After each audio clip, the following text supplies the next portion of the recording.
Hi friends, welcome to my channel. இன்றைக்கி வீடியோக்குள்ளே போகிறதுக்கு முன்னாடி உங்களோட ஒரு விஷயம் ஷேர் பண்ணிக்கலாம்னு நினைக்கிறேன். எங்கள் வீட்டோட ஏசி அவுட்டோர் யூனிட்டில் சின்னால் குருவி கொண்டைக்குருவின்னு சொல்லுவோம் இல்லையா, அது 3 முட்டை விட்டு இருந்தது. அதில் ஒரு குஞ்சு பொரித்து அழகாக இருந்தது. அதை உங்களோட ஷேர் பண்ணிக்கணும்னு நினச்சேன். இன்றைக்கி வீடியோக்குள்ளே போகலாம் வாங்க. இன்றைக்கி மில்க் பால்ஸ் எப்படி ரெடி பண்ணுறது அப்படின்னு பார்க்கலாம். இது ரொம்ப ஹெல்த்தியும் கூட அண்ட் டேஸ்டியாகவும் இருக்கும். கண்டிப்பாக எல்லோரும் ட்ரை பண்ணி பாருங்கள். இதுக்கு ஒரு பவுலில் நான் 250 ml கப் எடுத்திருக்கேன். அதில் 1/2 cup cornflour, 1/2 cup milk, condensed milk 100 gram சேர்த்து ஒயர் விஸ்க் வச்சு கட்டிப்படாமல் நல்லா கலந்து எடுத்தாச்சு. கலந்து எடுத்துக்கிட்டு அதை ஒரு பேனுக்கு ட்ரான்ஸ்ஃபர் பண்ணி மீடியம் ஹீட்டில் வச்சு நம்ம எல்லாமே மிக்ஸ் பண்ணிக்கிட்டு இருந்தோம்னா அது சேஞ்ச் ஆகி இந்த பதத்துக்கு வரும்.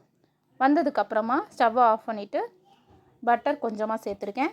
இது வேணும்னா சேர்த்துக்கலாம், இல்லைன்னா விட்டுறலாம். கலந்து எடுத்துக்கிட்டு அது சூடாக இருக்கிறப்பயே நல்லா பால்ஸாக நம்ம ரெடி பண்ணி எடுத்துக்கணும். இந்த சோள மாவில் அதை ஸ்ப்ரெட் பண்ணி எடுத்துகிட்டு டெக்கரேஷனுக்கு கொக்கோ பவுடர் மேலே ஸ்ப்ரெட் பண்ணி விட்டுருக்கேன். எல்லோரும் கண்டிப்பாக இதை ட்ரை பண்ணுங்கள், ரொம்ப டேஸ்டியாக இருக்கும்.